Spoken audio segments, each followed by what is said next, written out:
कैसे हैं आप सब लोग। Welcome to my channel education with Gaurav. मेरे इस चैनल पे एक बार फिर से आप सभी का स्वागत है दोस्तों। और आपके बीच में मैं फिर से हाजिर हूँ एक नए प्रैक्टिस सेट के साथ। तो आज के वीडियो में जो है हम लगभग 40-50 क्वेश्चंस जो हैं डिस्कस करने वाले हैं। तो आप लोग पूरे वीडियो को मेरे साथ ध्यान से देखना और साथ के साथ जो है अपने सॉल्व करते हुए चलता है। ओके फ्रेंड्स, तो चलिए शुरू करते हैं आज का सेशन। और शुरू करने से पहले मैं आपको बताना चाहता हूँ फ्रेंड्स, अगर आपको उत्तराखंड लेक्चरर या LT टीचिंग एप्टीट्यूड से रिलेटेड कोई भी नोट्स चाहिए तो आप मुझे इस व्हाट्सअप नंबर पर कांटेक्ट कर सकते हैं। ओके, साथ के साथ अगर उत्तराखंड जीके का भी नोट्स चाहिए तो वो भी मेरे पास अवेलेबल है, वो भी आपको मिल जाएगा। चलिए शुरू करते हैं अब आज का हमारा सेशन। Okay, let's start. तो फ्रेंड्स, जो यहाँ पर हमारा क्वेश्चन नंबर फर्स्ट है, ये है निम्न में से कौन सा शिक्षक आलोचना का पात्र नहीं बनेगा। तो पहला है वह लगातार पढ़ाए और इस बात की कोई परवाह न करे कि छात्र क्या सीख रहे हैं। सेकंड है वह जो समय पर कक्षा में आता है पर इस बात पर कोई ध्यान नहीं देता कि छात्र भी समय से कक्षा में आए। तीसरा, वह जो अपने विषय के बारे में बहुत अधिक नहीं जानता लेकिन अपने छात्रों को बहुत अधिक जानने के लिए प्रेरित करता है। और चौथा है जो नैतिकवादी है और अपने छात्रों को सदैव नैतिकता का पाठ पढ़ाता है। तो फ्रेंड्स, इसका राइट आंसर हो जाएगा ऑप्शन सी, यानी कि हमेशा क्या करे, मोटिवेट करने के लिए आगे रहे। चलते हैं आगे। नेक्स्ट क्वेश्चन हमारे पास है कक्षा में शिक्षक की भूमिका हो सकती है। तो पहला है छात्रों को सूचनाएं देना, दूसरा है अधिगम के लिए प्रेरित करना, तीसरा है सीखने के लिए क्षमताएं विकसित करना और चौथा है छात्रों को कोर्स उत्तीर्ण करने के लिए अभ्यास करवाना। तो फ्रेंड्स, सबसे इंपॉर्टेंट हो जाता है यहाँ पर कि छात्रों को अधिगम यानी कि लर्निंग के लिए प्रेरित करना, उनको मोटिवेट करना। ओके, तो इसलिए राइट आंसर ऑप्शन बी हो जाता है। आगे चलते हैं। नेक्स्ट है एक शिक्षक के रूप में यदि किसी घटना या प्रश्न का मुझे संतोषजनक स्पष्टीकरण नहीं मिलता है तो फिर मैं क्या करूँगा। देखते हैं ऑप्शंस क्या हैं इसके। हम पहला है उचित उस समय तक चैन नहीं मिलेगा जब तक कि मुझे उचित स्पष्टीकरण नहीं मिल जाता है। नेक्स्ट, इस बात की कोई भी परवाह नहीं करूँगा। नेक्स्ट है किसी ज्ञानी व्यक्ति से मिलने की प्रतिज्ञा करूँगा या अपने पूर्व शिक्षकों से संपर्क करता हूँ। तो बताइए फ्रेंड्स, इसका राइट आंसर क्या होगा। तो फ्रेंड्स, इसका राइट आंसर होगा ऑप्शन फर्स्ट, यानी कि हमें तब तक जो है वो चैन से नहीं बैठने जब तक कि हमें उसका सही उत्तर ना मिल जाए, यानी कि हम उसका सही उत्तर खोजने का भरसक प्रयास करना है। ओके, चलते हैं आगे। नेक्स्ट है हमारे पास क्वेश्चन, स्कूल के बाद खाली समय में शिक्षक को क्या कार्य करना चाहिए। तो पहला है ट्यूशन पढ़ाना चाहिए, दूसरा है दोस्तों के साथ मौज मस्ती करनी चाहिए, तीसरा है स्व अध्ययन के द्वारा अपना विकास करना चाहिए और चौथा है घर के कामकाज में पत्नी का हाथ बटाना चाहिए। तो फ्रेंड्स, इसका जो राइट आंसर होगा वो होगा ऑप्शन सी, है ना। यहाँ पर हमें क्या करना चाहिए, सेल्फ स्टडी करके अपने नॉलेज को बढ़ाना चाहिए। हालांकि कुछ लोगों के लिए ऑप्शन डी जो सही हो सकता है, लेकिन फिलहाल के लिए जो है हम जो एग्जाम है उसी के लिहाज से चलेंगे, ठीक है। नेक्स्ट है यदि शिक्षक में न्याय और निपुणता का गुण ना हो तो इसका क्या परिणाम हो सकता है। तो इसका क्या परिणाम हो सकता है, पहला शिक्षक की जो है आत्मा मर जाएगी, फिर है इससे छात्रों का हित नहीं हो पाएगा और तीसरा है इससे शिक्षक विश्वास खो देंगे और उसको सम्मान भी नहीं मिलेगा और चौथा है शिक्षक निरंकुश बन जाएगा। तो फ्रेंड्स, न्याय और निष्पक्षता अगर ना होगा तो वो क्या करेगा, अपने विश्वसनीयता को खो देगा और सम्मान को भी खो देगा। ओके, चलते हैं आगे। नेक्स्ट है हमारे पास क्वेश्चन नंबर 6, निम्न में से कौन सा सही कथन है। पहला, शिक्षक को मंद गति से सीखने वाले छात्रों को झिड़कना नहीं चाहिए। सेकंड, शिक्षक को मेधावी छात्रों का समुचित पथ प्रदर्शन करना चाहिए। फिर है शिक्षक को पढ़ाते समय छात्रों की विभिन्नताओं का ध्यान रखना होगा या उपरोक्त सभी। तो हमें बताना है कि आपको क्या करना होगा एज ए टीचर। तो फ्रेंड्स, इसका जो सबसे सही आंसर है वो है ऑप्शन डी। हमें ये सारी चीज़ें हमें देखनी पड़ेंगी, क्योंकि अगर स्लो लर्नर्स है तो उसको उस प्रकार से जो है मोटिवेट करके चलना पड़ेगा। मेधावी छात्रों को उचित जो है वो मार्गदर्शन और पढ़ाते समय जो है वो छात्रों की जो व्यक्तिगत विभिन्नता है, इंडिविजुअल डिफरेंसेस है, उनका ध्यान रखना होता है। ओके, तो इसलिए ये तीनों ही ऑप्शन सही हो जाते हैं। आगे चलते हैं। नेक्स्ट है आप स्कूल के बाहर अपने किसी छात्र से किस प्रकार का व्यवहार करेंगे। तो पहला, उससे बात करना आप पसंद नहीं करेंगे, दूसरा अजनबी की तरह व्यवहार करेंगे, तीसरा मित्रों की तरह, चौथा गंभीर होकर। तो फ्रेंड्स, आप सब जानते हैं कि इसमें क्या होता है, हमेशा हमें फ्रेंडली बिहेव करना होता है। ओके, चलते हैं आगे। नेक्स्ट है आपके विचार में प्राथमिक शिक्षा निःशुल्क करने से क्या होगा। स्कूलों का शिक्षा स्तर गिर जाएगा, शिक्षक इसे गंभीरता से नहीं लेंगे, फिर है साक्षरता बढ़ जाएगी और चौथा है उपरोक्त सभी। तो फ्रेंड्स, सबसे सुटेबल आंसर है साक्षरता इससे बढ़ेगी। ओके, चलते हैं आगे। नेक्स्ट है क्या आपके विचार में शिक्षक का व्यक्तित्व आकर्षक होना चाहिए। तो इसमें तो आप नो डाउट क्या है कि इसका आंसर सब लोगों ने आंसर बिल्कुल सही दे दिया होगा। तो बताइए इसका सही आंसर क्या होगा। तो हाँ, बिल्कुल होना चाहिए, ताकि क्या वो छात्रों के व्यक्तित्व से भी इसको क्या करे, प्रभावित कर सके। ठीक है, यानी कि जो टीचर क्या होता है, स्टूडेंट्स के लिए एक आदर्श होता है, तो वो अपने उसकी पर्सनालिटी जिस प्रकार की होगी, बच्चे उसको क्या करेंगे, अडॉप्ट करेंगे। तो वो अपने व्यक्तित्व से ही अगर बच्चों को प्रभावित करे तो उससे बड़ी बात कोई नहीं हो सकती। ओके, चलते हैं आगे। नेक्स्ट है, परीक्षाओं में अनुचित साधनों का प्रयोग का मूल कारण है। तो पहला है नैतिक साधनों का ह्रास, दूसरा है परीक्षा व्यवस्था में दोषपूर्ण होना, फिर है CANB और दोनों, और चौथा है प्रश्न पत्रों का कठिन होना। तो फ्रेंड्स इसका राइट आंसर होगा ऑप्शन ए, यानी कि दोनों ही चीज़ें इसके कारण हो सकते हैं। चलते हैं आगे। नेक्स्ट है, एक कक्षा में पढ़ने वाले छात्रों की उपलब्धि में भिन्नता पाए जाने के कारण प्रमुख कारण है कि केवल एक, शिक्षकों की कमी, शिक्षकों के शिक्षण में कमी, फिर है परिवेश की भिन्नता का होना, फिर है छात्र की भ्रम और एकाग्रता का भिन्न होना, और चौथा है जन्मजात योग्यता के का अलग थलग होना। तो फ्रेंड्स इसमें जो है हमें बताना है कि प्रमुख सभी कारण हैं और इनमें से कोई वो कौन सा वो कारण नहीं है। तो फ्रेंड्स इसमें जो हमें सबसे कम महत्व का कारण लगता है वो ऑप्शन डी लगता है, क्योंकि यहाँ पर जन्मजात योग्यता की बात की गई है। ऐसा कुछ नहीं है कि क्योंकि स्कूलों की में छात्र की उपलब्धि उसकी जन्मजात योग्यता पर निर्भर बहुत कम करती है। ओके, चलते हैं आगे। नेक्स्ट है, आपके शिक्षकों तथा छात्रों के मध्य जो है संबंध है, जो है उनको सौहार्द में अगर कमी आ रही तो उसका क्या कारण है। पहला है छात्रों के पाठ्यक्रम में भारी बोझ, फिर है शिक्षकों की लगाव में कमी, फिर है शिक्षकों की उदासीन व्यावसायिकता, और चौथा है बी और सी दोनों। तो फ्रेंड्स इसका जो राइट आंसर होगा ऑप्शन डी, यानी कि दोनों ही इसके कारण हो सकते हैं। नेक्स्ट है, छात्रों में साहस की भावना पैदा करने के लिए शिक्षक को क्या करना चाहिए। तो क्या करना चाहिए साहस की भावना को पैदा करने के लिए, पहला देखते हैं, छात्रों को साहसिक कार्यों में लगाना चाहिए, फिर है उन्हें साहस एवं पराक्रम के बखान करने वाली कहानियां सुनाना चाहिए, फिर ए और बी दोनों, या उपरोक्त सभी। उपरोक्त में से कोई नहीं। तो फ्रेंड्स इसका जो राइट का आंसर हो जाए उपरोक्त में से कोई नहीं, ये कोई भी जो ऑप्शन बिल्कुल सही नहीं है, क्योंकि यहाँ पर जो है पहला तो छात्रों को साहसिक कार्यों में लगाना उनके लिए जो है वो रिस्की हो सकता है। दूसरा, अगर उन्हें साहसी और पराक्रम की बखान करने वाली कहानियां सुनाई जाएंगी तो इसमें वो उतने ज़्यादा मोटिवेट नहीं होंगे, ठीक है ना। बल्कि उनको जो है वो क्लास के में जो छोटे छोटे काम होते हैं उन्हीं के माध्यम से उनको साहस सिखाया जाना चाहिए, ठीक है। इसलिए ये ऑप्शन डी इसका राइट आंसर हो जाता है। नेक्स्ट है, शिक्षक जो संगठन है उसका दायित्व क्या होना चाहिए। जो आपके जो टीचरों के जो संगठन बनते हैं उनका क्या दायित्व होना चाहिए। पहला है सरकार पर दबाव डालना, फिर है शिक्षकों तथा सरकार के मध्यस्थ काम करना, फिर है हड़ताल व रैलियों का आयोजन करना, और डी है शिक्षकों की समस्याओं पर विचार करना तथा उन्हें दूर करने का प्रयास करना, ठीक है। तो राइट आंसर इसका हो जाएगा ऑप्शन डी, है ना। हालांकि उत्तराखंड में जो है इसका ऑप्शन क्या होगा सही, सी। यहाँ पर जो है शिक्षक संघों का एक ही काम होता है, वो होता है हड़ताल और रैली करना। ओके, चलते हैं आगे। नेक्स्ट है, कोई छात्र अपनी आशा से कम अंक पाता है तो उसे आप क्या कहकर सांत्वना देंगे। पहला है, हो सकता है तुम्हारे उत्तर अति विचित्र हों। नेक्स्ट, तुम्हें अपने परिश्रम में विश्वास रखना चाहिए। फिर है परीक्षा में अंक कम मिलने के पीछे परीक्षक की लापरवाही भी हो सकती है, या उपरोक्त में से सभी।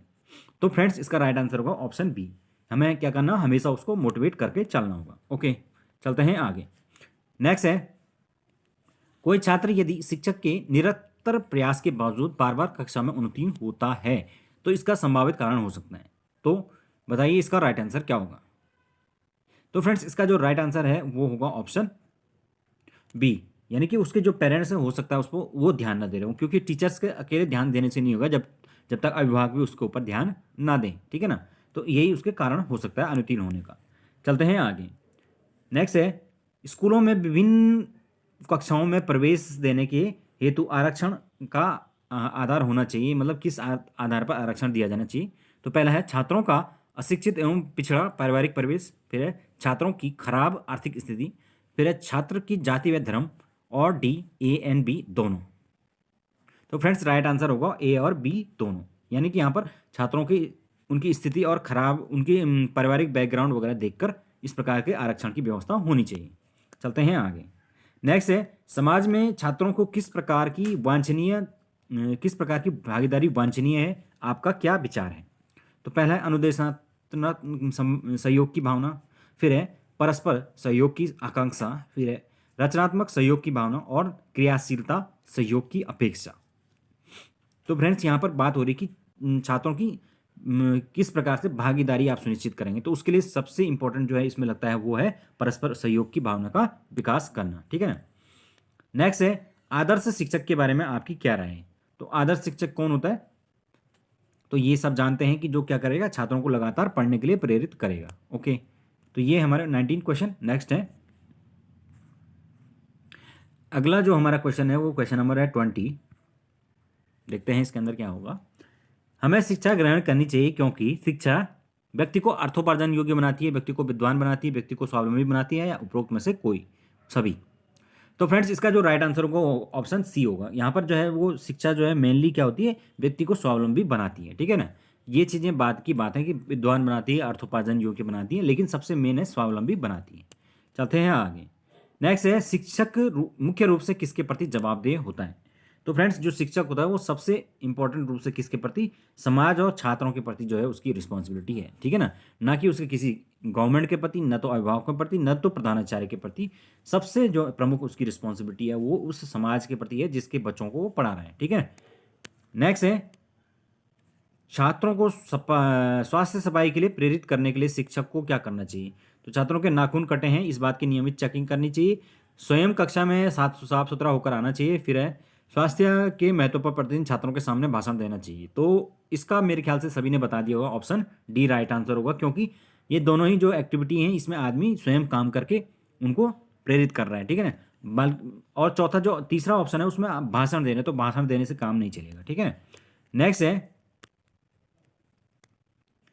विद्यालय में शिक्षक का प्राथमिक कर्तव्य है कि वह अपने कार्यों को द्वारा अपने प्रधानाचार्य व स्कूल की प्रतिष्ठा को बढ़ाए, वह पाठ्यक्रम को पूरा करने पर विशेष ध्यान दे, फिर है छात्र हित को सर्वोपरि रखे और उसी के अनुसार काम करे, और फिर अपने प्रधानाचार्य के का चारों ओर गुणगान करता फिरे। तो शिक्षक का सबसे प्रमुख कर्तव्य है कि वे छात्र हित को सर्वोपरि रखे और उसी के अनुसार काम करें। ओके, नेक्स्ट है पढ़ाते समय कक्षा में शिक्षक का विश्वास कब डगमगाता है। तो पहला है जब उसकी छात्रों पर पकड़ नहीं होती, फिर है जब वो पाठ की पूरी तैयारी करके समय नहीं आता है, फिर है जब वो छात्रों को की रुचि को बढ़ाने के लिए युक्तियों का प्रयोग नहीं करता है, या उपरोक्त सभी। तो फ्रेंड्स विश्वास तभी डगमगाता है जब वह कक्षा में पूरी तैयारी करके नहीं आता है, ठीक है। तो इसलिए इसका राइट आंसर ऑप्शन डी हो जाता है। ओके, चलते हैं आगे। नेक्स्ट है कक्षा में लोकतांत्रिक जो मूल्य हैं उनकी स्थापना हेतु शिक्षक निम्न में से क्या उपागम अपनाता है, यानी कि अप्रोच अपनाता है। पहला है वह कक्षा में हर काम को बहुमत के आधार पर करेगा, फिर है छात्रों को स्वतंत्र निर्णय लेने का पूरा अधिकार देता है, फिर है किसी मामले में निर्णय लेते समय वह छात्रों का मार्गदर्शन करता है किंतु अपने विचारों को उन पर नहीं थोपता है, और चौथा है उपरोक्त सभी।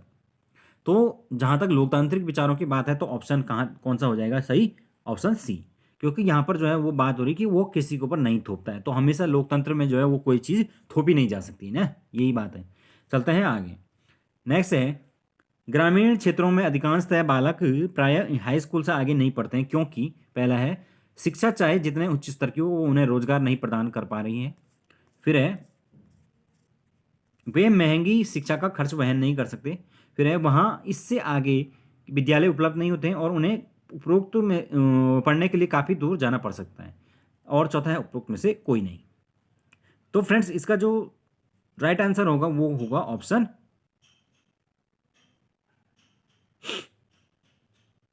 ये, मुझे लग रहा है ऑप्शन में कुछ गड़बड़ी है।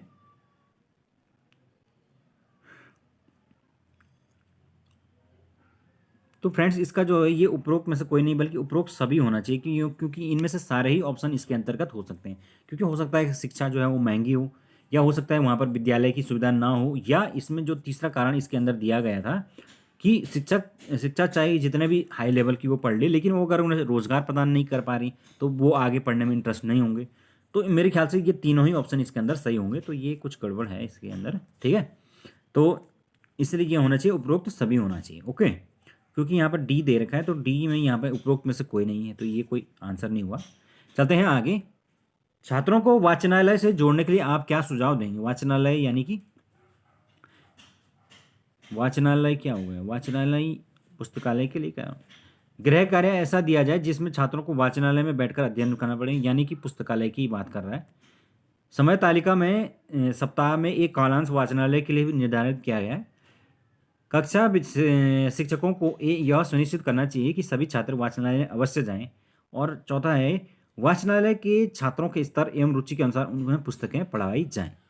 तो मेरे ख्याल से यहाँ पर जो है सही आंसर जो होना चाहिए वो ऑप्शन डी होना चाहिए, क्योंकि यहाँ पर छात्रों की रुचि और उनके इंटरेस्ट की बात की गई है, तो यही ऑप्शन सही हो जाएगा। ठीक है, चलते हैं आगे। आपके अंदर यदि कोई ऐसी बुरी आदत है जिसका छात्रों द्वारा अनुकरण करना आप अच्छा नहीं समझते हैं, तो आप क्या करेंगे? तो पहला है, आप इस पर कोई ध्यान नहीं देंगे। फिर है, कम से कम छात्रों के समक्ष आप उस आदत को नहीं आने देंगे। फिर है, आप उस आदत को तुरंत छोड़ देंगे। और चौथा है, आप विद्यार्थियों को बताते रहेंगे कि यह बुरी आदत है। तो फ्रेंड्स, सबसे बेटर है कि आप क्या करेंगे, उस आदत को हमेशा के लिए छोड़ देंगे, है ना। क्योंकि वो बात करें कि आपके अंदर कोई बुरी आदत है जिसका छात्रों द्वारा अनुकरण करना आप अच्छा नहीं समझते, तो आपके अंदर वो बुरी आदत होनी ही नहीं चाहिए। ठीक है ना, चलते हैं आगे। नेक्स्ट है, विद्या विद्यालय में कक्षा में छात्रों का स्वास्थ्य परीक्षण क्यों आवश्यक है? तो पहला है, यह विद्यालय का दायित्व है। दूसरा, निर्धन माता पिता इस काम को नहीं करा पाते। सी, छात्रों की स्वास्थ्य संबंधी कुछ समस्याओं को जानना स्कूल के लिए आवश्यक है। और चौथा, उपरोक्त में से कोई नहीं। तो फ्रेंड्स, राइट आंसर हो गया ऑप्शन सी हो जाएगा यहाँ पर। ठीक है, ऑप्शन नहीं, ऑप्शन सी गलत आंसर है, ऑप्शन ए राइट आंसर है। क्योंकि यहाँ पर जो है वो बच्चों का जो स्वास्थ्य परीक्षण है वो विद्यालय का भी इसके अंदर कुछ ना कुछ दायित्व तो बनता है। ठीक है, तो फ्रेंड्स, इसका राइट आंसर ऑप्शन ए होगा। ओके, चलते हैं आगे। नेक्स्ट है, क्रोधी एवं संवेदनशील जो स्वभाव के छात्र हैं उनको नियंत्रित करने का क्या तरीका है? तो फ्रेंड्स, इसका जो राइट आंसर हो जाएगा वो होगा, यहाँ पर इसका जो राइट आंसर हो जाएगा वो होगा ऑप्शन बी हो जाएगा। हाँ, क्योंकि यहाँ पर ये कह रहा है कि उनके क्रोध और संवेदनशीलता को ऐसी दिशा में मोड़ा जाए जो उनके लिए उपयोगी हो, यानी कि उसको डायरेक्शन दे दी जाए। अगर उनका अग्रेसिव नेचर है तो उसको उसी प्रकार के गेम्स के अंदर या उस एक्टिविटीज़ के माध्यम से उसको शांत किया जाए। ठीक है ना, चलते हैं आगे। नेक्स्ट है, हकलाने वाले छात्रों के प्रति आपका क्या रवैया होगा? पहला है, यह समझना कि ऐसे लोगों का पढ़ना ही बेकार है। फिर है, उसे उचित शिक्षण सामग्री की सहायता से पढ़ाया जाए। फिर उसके साथ सहानुभूतिपूर्ण रवैया रखा जाए। और उपरोक्त में से कोई नहीं। तो सबसे उचित जो इसका आंसर होगा वो होगा ऑप्शन सी, यानी कि उसको क्या करना पड़ेगा, उसके साथ सहानुभूति सबसे इंपॉर्टेंट होता है। ऐसे छात्रों के प्रति आपका रवैया क्या होना चाहिए, सहानुभूतिपूर्ण होना चाहिए। और तब बात की बात आती है कि उनमें जो है शिक्षण सामग्री वगैरह का उचित प्रयोग करके उनको पढ़ाया जाना चाहिए। ठीक है, इसलिए राइट आंसर ऑप्शन सी हो जाएगा। चलते हैं आगे।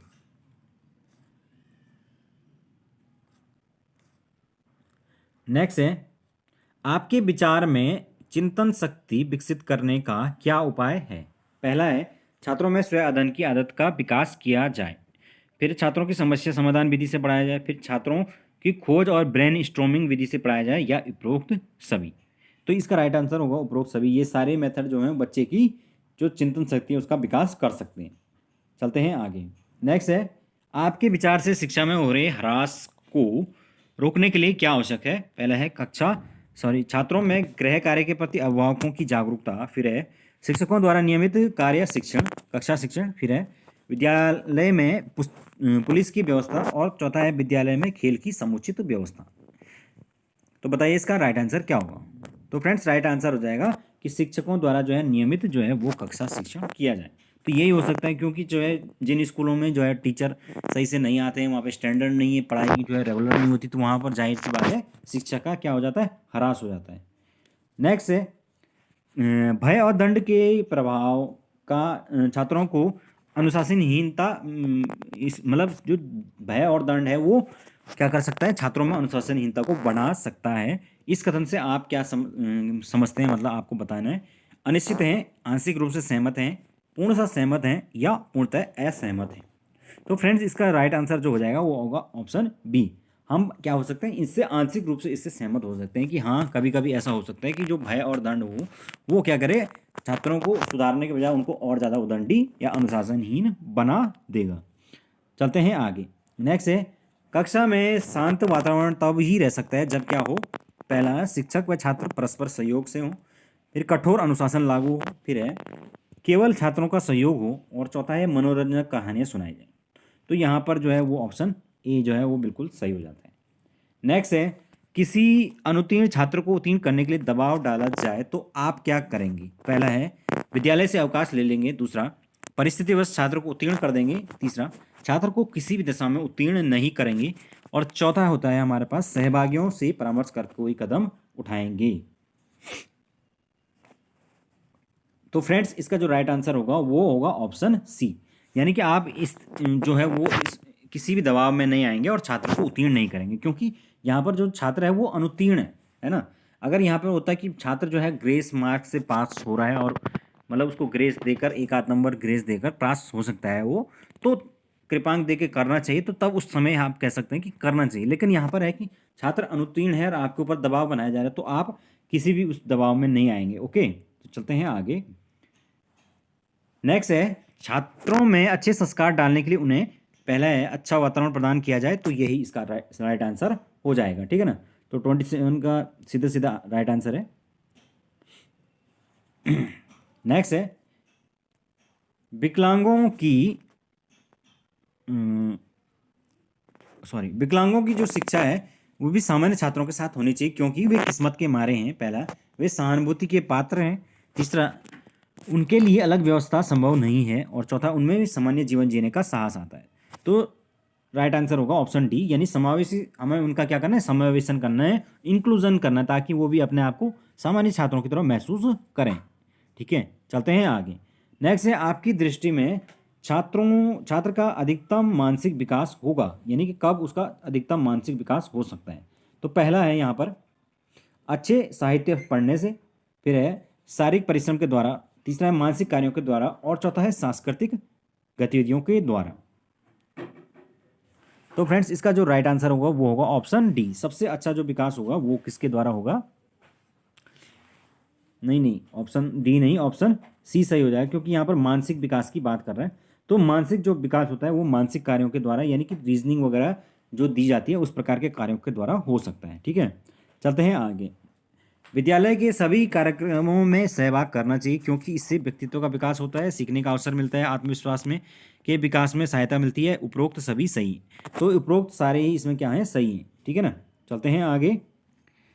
शिक्षण कार्य में एक शिक्षक को तब अधिक परेशानी होती है जब अभिभावकों को सहयोग न मिले, कक्षा में छात्रों की संख्या बहुत अधिक हो, कक्षा के अधिकांश छात्र गरीब हों, और विद्यालय उसके घर से दूर हो। तो सबसे इम्पोर्टेंट जो इसका कारक है वो है कक्षा में अगर छात्र बहुत ज़्यादा अधिक हैं तो उस स्थिति में आपको शिक्षण के अंदर दिक्कत होगी। नेक्स्ट है, किसी भी विषय वस्तु को छात्रों को सरलता से सिखाने के लिए शिक्षक का सर्वप्रथम गुण होना चाहिए। पहला है विषय वस्तु का ज्ञान, दूसरा है आत्मविश्वास, तीसरा है प्रभावी अभिव्यक्ति, और चौथा है सहृदयता। तो सबसे इम्पोर्टेंट अगर बात करें तो यहाँ पर पहली जरूरी है कि प्रभावी क्या हो, अभिव्यक्ति हो, इफेक्टिव आपका संप्रेषण हो। ओके, नेक्स्ट है, एक छात्र को अपने उस शिक्षक को अपना आदर्श मानना चाहिए जो सबकी हाँ में हाँ करता हो, वही करता हो जो कहता हो, और सुगठित शरीर वाला हो या अत्यंत लोकप्रिय हो। तो इसका राइट आंसर होगा कि वही करता है जो कहता है, यानी कि जो उसने प्रॉमिस किया है कि मैं इस प्रकार का जो है वो पढ़ाऊंगा वो करता हो, और स्टूडेंट की रिक्वायरमेंट के अनुसार जो है वो काम करता हो। तो ऐसी स्थिति में छात्र को उस शिक्षक को अपना आदर्श मानना चाहिए। चलते हैं आगे। नेक्स्ट है, विद्यालय से छात्रों के भागने का क्या कारण है? तो ये तो सभी जानते हैं कि छात्रों के भागने का क्या कारण है यहाँ पर, कि उनकी शिक्षा में रुचि या इंटरेस्ट न लेना। नेक्स्ट है, छात्रों के स्काउट के प्रशिक्षण के लाभ के आपके क्या विचार हैं? यानी कि स्काउट का जो ट्रेनिंग दी जाती है छात्रों को वो क्यों दी जाती है? तो पहला है छात्रों में सच बोलने की भावना का विकास होता है, दूसरा छात्रों में सेवा भावना का विकास होता है, फिर है छात्रों में कम व्यय की आदत का विकास होना, और उपरोक्त सभी गुणों का विकास होता है। तो सबसे सुटेबल जो आंसर है वो है ऑप्शन बी, यानी कि उनमें सेवा भावना का विकास करने के लिए स्काउट का ट्रेनिंग दिया जाता है। नेक्स्ट है हमारे पास क्वेश्चन नंबर 46। शिक्षक छात्रों को व्यवसाय के लिए चयन के लिए सहायता करता है और निर्देश भी देते हैं, क्योंकि पहला वे विषय विशेषज्ञ हैं, दूसरा इस प्रकार की सहायता के द्वारा वे अपनी कुशलता को प्रदर्शित करते हैं, तीसरा है वे उनको छात्रों की रुचि का ज्ञान होता है, और चौथा है उन्हें सब व्यवसायों का ज्ञान होता है। तो इसका राइट आंसर होगा वो होगा ऑप्शन सी, क्योंकि उनको स्टूडेंट की इंटरेस्ट का नॉलेज होता है, उनको पढ़ाते पढ़ाते उन्हें पता चल जाता है, इस वजह से वो छात्रों को काउंसलिंग या उनको मार्गदर्शन या निर्देश दे सकते हैं। ठीक है ना, तो इसलिए ऑप्शन सी राइट आंसर हो जाता है। तो फ्रेंड्स अभी के लिए इतने क्वेश्चंस बहुत हैं, 46 क्वेश्चन। तो बाकी इससे आगे क्वेश्चन हम नेक्स्ट जो है वो वीडियो के अंदर डिस्कस करेंगे। तो thank you so much, good night.